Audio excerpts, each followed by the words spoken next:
is Road Team Reviews. My name is Tristan, this is Nate, and we're here to change the game of how college stadiums are reviewed. If you found your way onto this video, you probably found it either two ways. Either you are like us and you're a college football fanatic, or you know us and you just want to get a good dose of cringe entertainment in, which we'll try to keep that to a minimum. In order to help our channel grow, please like this video, subscribe to our channel, and turn on the post notifications. If you want more content, please leave a comment. Tell us what schools you want us to go to, and we'll go to it. We're just two dudes looking to travel the U.S., visit as many college football stadiums as we can. Yeah, so we're here. Week 0, college football season just kicked off this morning. I think first game was Nebraska-Illinois, which is going on right now. Don't know the score of it, but we got a little bit more important of a game to go to. It's a game worth driving 10 hours for, I would say. Yeah, it was about 10 hours. We left at about 5:15, drove 8.5 hours to Evansville, Indiana. Yeah, we got on deck Indiana State Sycamores versus the Eastern Illinois Panthers, I think? Eastern Illinois Panthers. All right, y'all, so to give you a rundown on how we're going to be basing these scores around, we've kind of come up with a 5-point scale or criteria. What do we got? We got the overall stadium structure. Yep. So just how the entire facility looks, capacity, just how nice it is, up to date, things like that. And we got overall atmosphere. That's obviously just crowd noise, how much the crowd's into it, cool chants they might have, things like that. We got tradition and overall history of the program. There's a lot of colleges that have a lot of tradition, a lot of colleges that are very brand new, trying to start a new culture, trying to rebrand themselves. So we're gonna judge solely based off of that as well. It's like, have you seen in Eastern Michigan's? Theirs is kind of cringy. What they do? Yeah. They put the center block wall up and they like bash it down with mallets. So who knows? Indiana State might have something weird like that, but you know, props to them for trying. Fun fact about Indiana State, if you didn't know, the man, the myth, the legend, Larry Legend, aka Larry Bird, aka Mr. White Chocolate. It's probably not his name, but that's what I call him. Went to Indiana State. Graced the halls of Indiana State. Yeah, it's pretty neat. They got some kind of legendary icon there. We ain't talking basketball. It's football season, baby. I don't think I've ever watched an Indiana State football game before. Me neither. You know, the earliest I remember them is playing NCAA 04, playing them, and they stood out because their mascot. It's the Sycamores. Tree. What's their phrase? Oh, go trees. Go trees, baby. Oh, no. Go trees. I wonder how Stanford really feels about that, you know, because their whole trademark was a tree, you know, like. They don't even say go trees. Like, we'll see, they might not even say go trees. Maybe it's just something that we just saw on Wikipedia that made absolutely no sense. We're probably going to be the only ones that say go trees. I think that's probably like Colorado. They probably say go trees. Go trees? Why would they say go trees? Yeah, we're going to have to cut some of that. So yeah, to go into a little more detail on that. Scenic value, that's kind of the overall background setting of the stadium. You know, some stadiums, more so out west, have big grandeur mountain backdrops. Some are like Nebraska in the middle of a cornfield. Some are just kind of nestled in valleys, you know, like the great Real Death Valley, Clemson.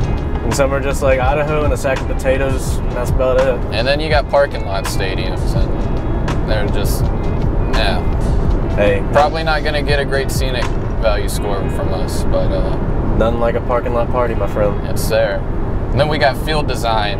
Perfect example, you know, Boise State, the blue turf. Yeah, we're also going to grade it by just the overall quality of the field. You know, whether they use AstroTurf, real turf, field turf, whatever it is, it matters. One thing I know with me personally, if you're in a region that can maintain grass that's going to stay alive year-round, you should always have grass. You should only have turf. If you're like somewhere in the northeast, mid-Atlantic area where it's going to get cold and that grass is going to die, there is no reason to not have live, real grass in these southeastern stadiums. It's just no excuse. Listen, man, it's foosball. I need to see grass stains and mud stains on these jerseys. Facts. Plus, it just looks a little more rusty. Well, maybe we're just sentimental. Maybe we're just... Call us old-fashioned, you know? Old-fashioned. We love us some foosball. I think that covers all of our points of emphasis, right? Yeah. And then we'll go into point value for each, percentages, and graded weight later on when we give our final review and briefing on the matter. But yeah, that's what we're going to be on the lookout for. Memorial Stadium, that's where we're headed. So we'll see you there. Yes, sir.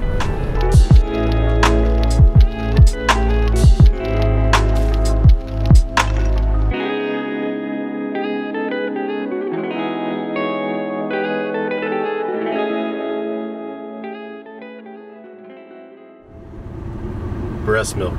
Nature's first vaccination. What in the Kentucky is this? All right, real talk. Is this a cop or is that a roof rack on a Cadillac? Bro, this looks like the Windows 95 screen right now. Something's dead around here or something. Indiana, baby. Let's go. Oh, look. Riley Reed. My family's cleaning lady. My 7th grade teacher.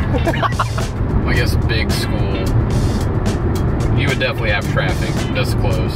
It should be backed up.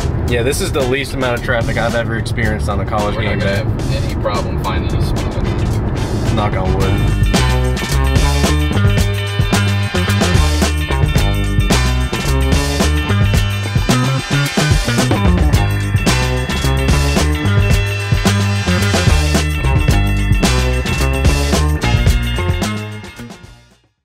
Well, if you call yourself the Sycamores, you might as well carry a sycamore tree. I think these actually might be like adult ones too.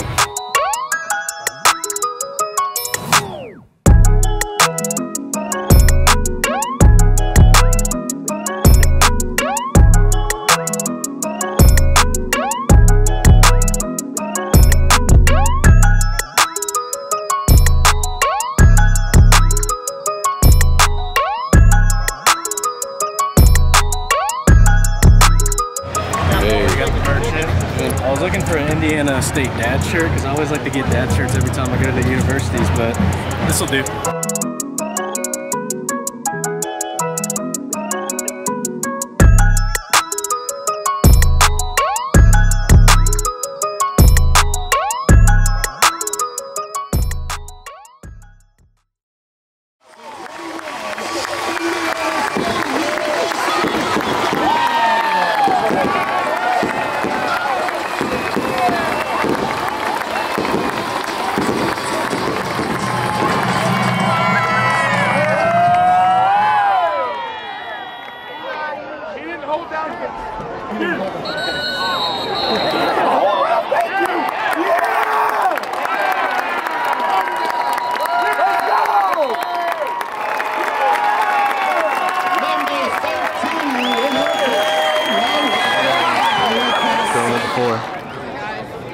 Uh-oh. Yes, sir.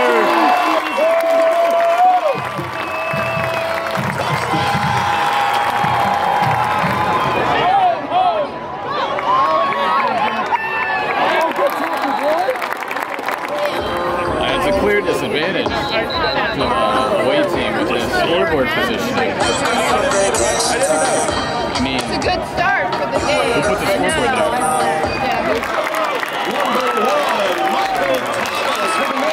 Michael Thomas.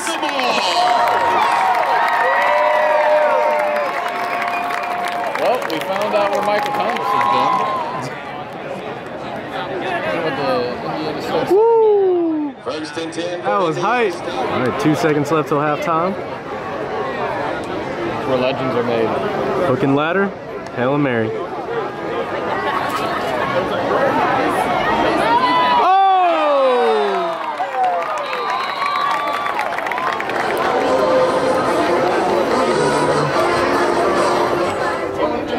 Yes, sir. And Google Play. Keep up to date with your favorite Sycamore team, athletic shirts, shoes, and accessories. Check out UnderArmour.com for the latest in gear. Under Armour, the official outfitter of Indiana.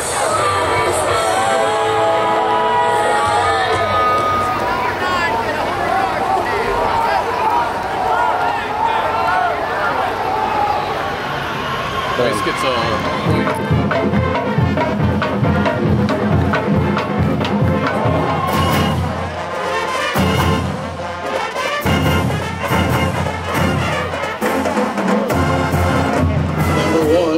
Carries for the Panthers, tackled by number 9. Yeah, right. The stadium will get 1 extra point for serving beer. Beer is a necessity for football. It's a shame that not all stadiums do it. So they will be rewarded for doing the right thing. Cheers, baby. All right, but real quick, can we just talk about this field house right here? I mean, my God, what is that? Like, march on to a new field house. Like a concession stand at a drive-in theater. That's what that thing is. Oh boy. Those are the windows right there where you place your orders. Get your hot dog and it looks like where I had my old science fair at. Yeah, so the scoreboard went out. That's new. Never seen that before. Never seen that happen before? No. It's happened to me like 3 times in high school. And scoreboard is back on.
Alright guys, so we are about pretty much like exactly 24 hours later from the end of the game. About like 3 hours of sleep the first night. And it's been a long past 2 days, to say the least. We drove 9 hours from Evansville, Indiana, back to Lexington. Here we are. We're gonna try and get this review in and give you all the info. We've already calculated these scores.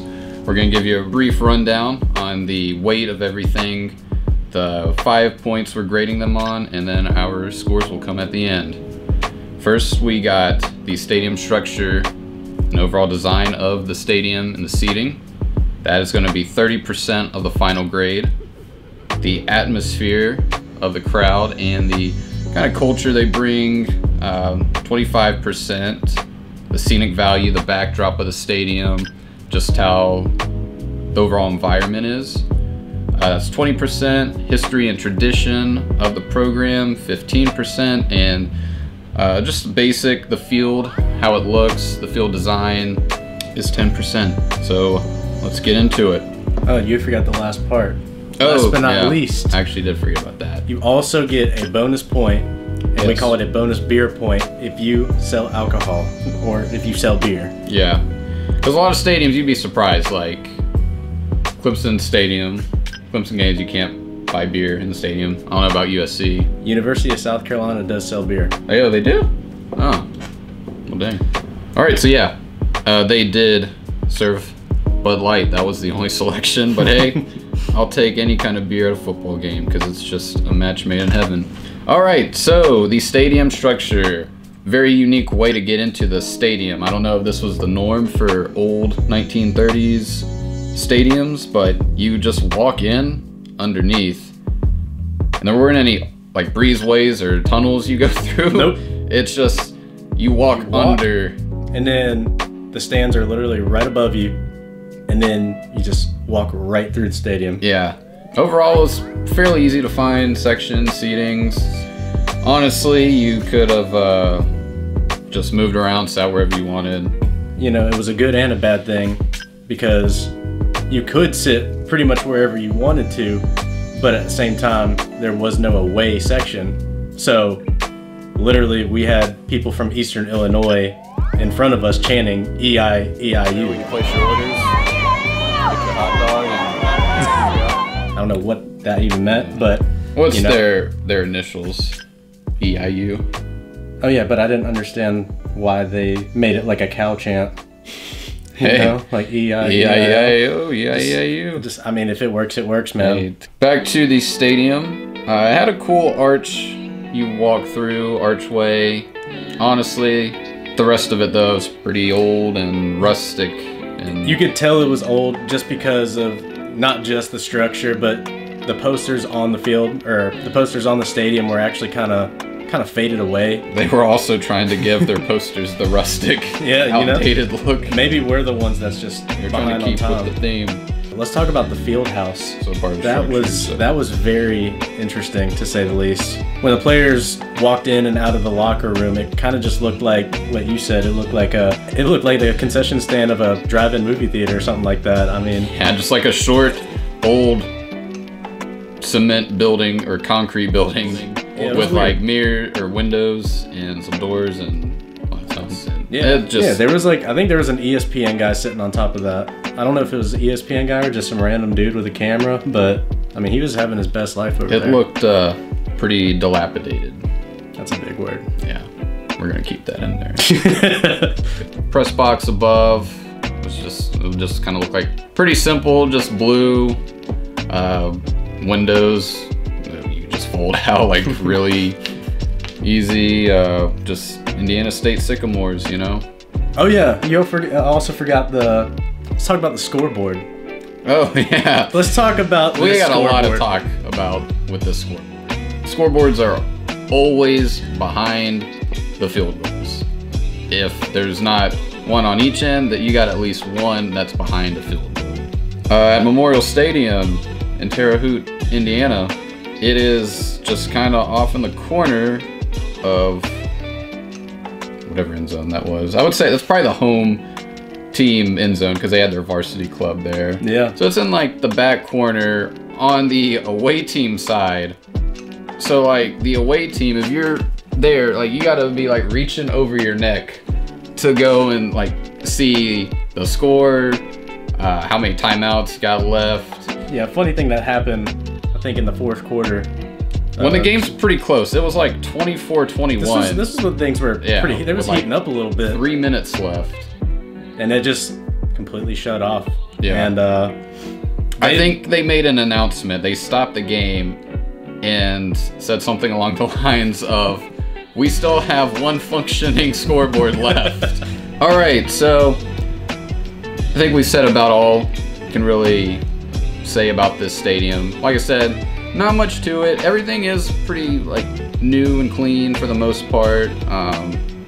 Well, not even new, presentable, I would say. For it's great for me. You know, at the end of the day, we're putting these on the same plane as the big stadiums, like SEC stadiums. We're grading everyone on the same plane. So we gotta be realistic. yeah, I gave them a 52, and this is out of 100. 52 for the stadium structure, the stadium itself. It is an F. I'm gonna give it a 50, just because there really wasn't much to it. I think it was just very plain, very simple. The away section kind of really brought it down a couple grades. A lot. I think, you know, I think in general a football stadium should have a home and an away section. It's interesting sitting in front and right next to people that you don't know are either fans of the home team or the away team, and sometimes you just don't want to say the wrong thing or be in the wrong section or anything like that. So I think the biggest takeaway was definitely the away section. Because honestly, if it would have just had anything, even like an aluminum bleacher, like anything on that other side where away fans could sit, it probably would have got a whole letter grade higher. So let's get into the atmosphere and kind of the overall culture, just the vibes they're giving off. Not a lot at all. Like we mentioned it earlier, the away fans were definitely the ones that kind of caught your attention, but still they were cheering a lot louder than most people around us. I would say with the home team, they would get loud occasionally. I think they would only get loud on third downs. They only got loud when their main stadium commentator, MC, he was pretty good. As far as the atmosphere goes, I think the home fans cheered when it was necessary. They felt obligated to cheer literally when touchdowns happened, when a team scored. There was just nothing. No, it was just like they were perfectly content just watching a football game, like a live football game. It just seemed like a pretty laid back game, honestly. I don't know if maybe that was the vibes they were going for. Maybe they're just, they just don't want to be loud in general. Maybe a couple cowbells would have worked. I mean, nothing wrong with a little extra cowbell here and there. They also didn't have any like chants, nothing to really get the hype going. The whole game was pretty quiet. You would just hear a couple people, saying, get them done, or let's go, or, catch it, like just basic, simple phrases. But as far as chants goes, I didn't really hear anything. Also, they, not a lot of standing. Like, I felt like I wanted to stand a few times, but I felt like I was going to be in someone's way. There was more people stood for the halftime performance when they performed Toto. It's really good, by the way. Or Africa by Toto. But I mean, it seemed like there were more people interested in that than the game at some points. Which is a shame. It was a good game too. It started off slow, but it ended up being a real nail biter. And then really past the first, some people left midway through the second quarter, getting ready for halftime. Very disappointed in their fans. This is something where the fans can really make a small stadium feel big too. Yeah, well, we talked to a couple people at the stadium, and the total capacity is around 11 to 12,000 total, and the attendance at that game was roughly 5,500. According to what some of the people have said over at the stadium, that was one of the bigger turnouts that they've had. So we're pretty lucky that we showed up there, because 5,500 is a pretty good bit for them there. Might have helped if Larry Bird was there somewhere, maybe refereeing or being a ball boy or something like that, Put him at tight end. All right, well, we've laid into these Sycamores enough. I gave them a 48 for their atmosphere. I actually graded it a little bit lower. I'm gonna give it an F as well. I gave it a 45. I don't really judge fans or stadiums based off of the capacity. Even if it was 5,500 out of 11, 12,000 people, if those 5,500 people showed out and were extremely loud, good for them. It shows that they actually care. Autzen Stadium only has 50,000, 55,000 people, but it's one of the loudest in the country. So, it's really just about the overall passion of the fan base. It ain't about how many you got, it's about how you use them. All right, moving on to the overall scenery, the scenic value of this stadium. Nothing crazy as you'd expect. I mean, it's Terre Haute, Indiana. I will say though, I appreciated that they had sycamore trees planted all throughout their tailgate area. They should just go ahead and just plant a whole forest of sycamore trees on that other side. There's just something about those trees, man, I tell you. Some things that I did appreciate is that you definitely felt the small town USA feels to the stadium. As far as scenic value goes, it actually had a pretty nice view towards the end of the night. A nice sunset. I think we got a couple good shots of the sunset. It was around 7, 8 o'clock. It was really nice, actually. So yeah, I gave it a 50, which is obviously an F again. I graded it a little bit higher, but at the end of the day, it's still gonna be an F. I gave it a 55. All right, we're getting a little into a different letter. History and tradition. It does look like a stadium that was built in 1933. And it still looks like a stadium from 1933. They do really honor and focus on that military presence of Memorial Stadium. So this is obviously to honor the troops in those cities, servicemen, veterans. Before the beginning of the game, they had a memorial introduction to all the alumni that were also veterans as well. And I thought that was really interesting. You can tell they really do care about their veterans.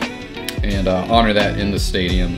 They also had their varsity club, which I think is their alumni donator club section. I'm sure they gave off some pretty good noise down there, honestly. Actually, I talked to a guy at the club, and that sounds funny, I was at the club, but yeah. Always talking to guys at the club. Yeah, man, it was a movie, man. But no, there was a pretty cool guy over there. He gave me like 5 high fives. He was kind of the life of the party, man, so shout out to you, man. Yeah. All right, so the scores we're gonna give for history and tradition. For me, it's a 62, so they finally got out of the F range. I think we're on the same page here. I also gave it a 62. I thought it was pretty interesting. It was cool, but it wasn't anything that exceeded expectations. 62, a double D 62. All right, so we're moving on to the last category, which is the field design. Pretty hard to mess this up. I don't really see us in the future really laying into any schools for their field design. So they had field turf, which personally I'm not a fan of. I feel like if you're in a place where you can have grass year round, like you should. I did like, it didn't seem like your standard just like green turf. It had like a darker forest shade to it. I don't know if that was to kind of replicate the like tree color. Like a tree leaf forest green being the sycamores. I don't know, I'm gonna run with that. I like that idea. That's what he did. Yeah. If we're wrong, please correct us. Yeah, I also liked the end zone. I like the font they used throughout. It looks very old school, like Texas football font. Like I feel like it's the same font or very similar to the font in Friday Night Lights. Yeah, I think the logo in the middle of the stadium was pretty cool. The end zone was very neat too. I like that the state of Indiana was the logo for the letter I for Indiana State. I thought that was, I think that was pretty original. I think that was really neat. Again, another thing, I understand these stadiums, especially smaller programs, like you gotta have multiple uses for the facility. You know, soccer, lacrosse, often it's all played on the same field. Yeah, but the yard markers. But yeah, at a point, it's there and it's distracting. The soccer, I think this one, it was soccer field markers. Yeah. And we get it. Soccer is football, but it's not our football, man. This is foosball, you know? They didn't have their conference logo, which most schools I'd say it's the little things, man. But just didn't do anything to impress us. The field goal post definitely should have been white. Missed opportunity there. Obviously, white is one of their colors. Yep. Shout out to the store. This was a pretty cool shirt, but I mean the colors were pretty. It was like an Indianapolis Colts type of vibe over there, so I thought it was pretty neat. All right, so yeah, this is the highest category. I think for both of us. I gave it a 75, which is a C. This was the highest grade I also gave, so I ended up giving it a 70. All right, with that being said, with all the grades we gave them for our criteria, my overall score came out to be a 54.4. That is an F. And my overall score was a 53.6, which was also an F. So, averaging those together, the row team final score for Memorial Stadium in Terre Haute, Indiana, is a 54, which is an F. But,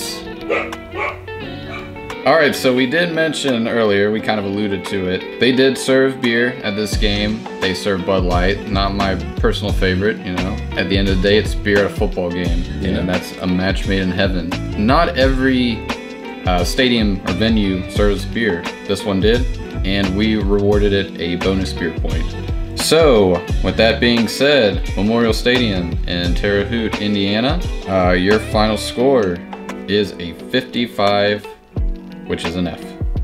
In all honesty, folks, we did really enjoy our time at this game. Being back at a football game was great. It was the first game I had gone to in like 4 years, and obviously... Yeah, this was the first game I've been since COVID. Yeah, pandemic times. It was just good to be with a lot of people around the game we all love.